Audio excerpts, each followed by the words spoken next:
Alright, so we're finding the derivative of 4 divided by the square root of x using the limit process. This is the formula for the derivative using the limit process. So I've got f prime of x equals the limit as delta x approaches 0 of, and now I'm going to take x plus delta x and I'm going to plug it in everywhere I see an x in the function. So I've got 4 over the square root of x plus delta x minus 4 over the square root of x. The reason why I put 4 over the square root of x here is because that's what f of x equals. All divided by delta x. Now, when you find the limit, if you can just plug 0 in and get a number that's defined, that's what you do. The problem here is if I plug 0 into this function for delta x, what's going to happen right here? The 0 that I plug into the function is going to make the entire function what? Undefined. So I can't just plug 0 in. So I need to manipulate this function until I can plug what in? 0, and the result is not undefined. Okay? So, to me, the best thing to do is first get a common denominator on the numerator. So, I'm going to multiply this function here by square root of x on top and bottom.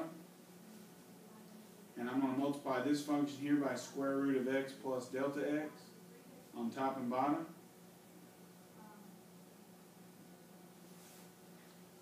And so I've got f prime of x equals the limit as delta x approaches 0. And on top of the fraction I've got 4 square root of x minus 4 square root of x plus delta x. And that's all over. Since both these denominators are the same, I just put the top together. And I've got square root of x times the square root of x plus delta x. And the entire function is still being divided by delta x. So all I did in that first step was get a common denominator so that I could combine them. Now I'm going to rationalize the numerator. Rationalize the numerator means attempt to get rid of the square roots on top. If you rationalize the denominator, that's getting rid of the square roots on bottom. So I'm going to multiply by what I see on top, except I'm going to change this sign to a what? Positive. A plus sign. So I've got 4 square root of x plus 4 square root of x plus delta x. And I'm going to multiply that on top and bottom. Why am I able to multiply that on top and on bottom? Because it equals 1. Right. If 4 square root of x plus 4 square root of x plus delta x on top and bottom equals 1, and you can multiply anything by 1 because it doesn't change it. So when I do that, I've got f prime of x equals the limit as delta x approaches 0. And I'm going to FOIL this top. I've got a binomial times a binomial, so I've got to FOIL the top. So I multiply the first 4 square root of x times 4 square root of x is 16x, because square root of x times square root of x is just x. Now 4 square root of x times the second gives me plus 16 square root of x square root of x plus delta x.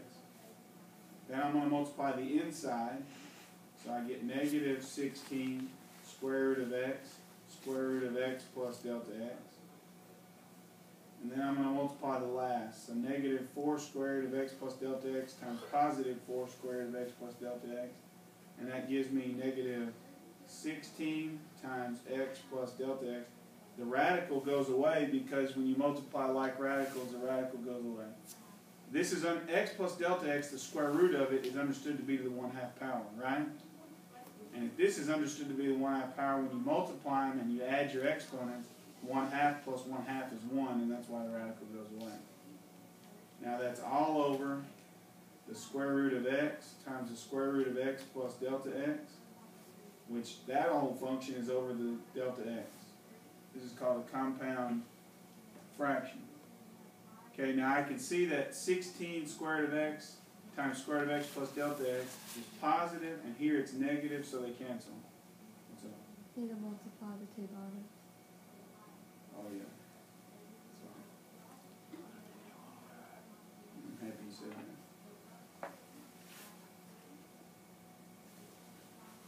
they pointed out that I needed to multiply these two bottoms, and the reason I didn't go ahead and distribute this is because at some point I'm hoping maybe something here will cancel.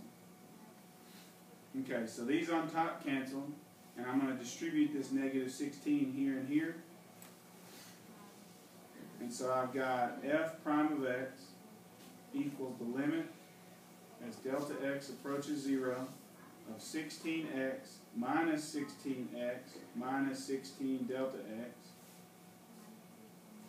I got this and this from distributing this negative 16 all over the square root of x times the square root of x plus delta x times 4 square root of x plus 4 square root of x plus delta x all over delta x. And now you can see that this 16x and this negative 16x cancels, which is awesome because this delta x is understood to be over 1. I've got a fraction on top and a fraction on bottom. I can multiply this by flipping it. So dividing is the same thing as flipping it and multiplying it. And the reason that's good is because the negative 16 delta x is the only thing on top. So I can cancel the delta x here with the delta x here. So now I've eliminated my issue. I can now plug 0 in because there's no delta x in the denominator, right? And so I've got f prime of x equals the limit as delta x approaches 0 of negative 16 divided by the square root of x times the square root of x plus delta x. This times 4 square root of x plus 4 square root of x plus delta x. And now, I ask myself, because there's no delta x in the denominator that will cause the denominator to be 0, can I go ahead and plug 0 in for delta x? I can. So I'm going to plug this 0 in for delta x here, and I'm going to plug it in for delta x right there. And so that gives me negative 16 on top over the square root of x times the square root of x, because I plug 0 in here, and x plus 0 is just square root of x. This times 4 square root of x times, or plus, another 4 square root of x. And the reason this is just 4 square root of x is x plus 0 is just the square root of x. So, f prime of x equals negative 16 on top divided by square root of x times square root of x is what? X. X times 4 square root of x plus 4 square root of x. I'm able to add these because they're like terms. So I've got 8 square root of x. Now I can simplify that negative 16 divided by 8. So it'll just be a negative 2 on top. Negative 2 on top. So in other words, I simplified this and this. And x times square root of x is x to the 3/2 power. So I'm going to put x to the 3/2 power. And that's my derivative.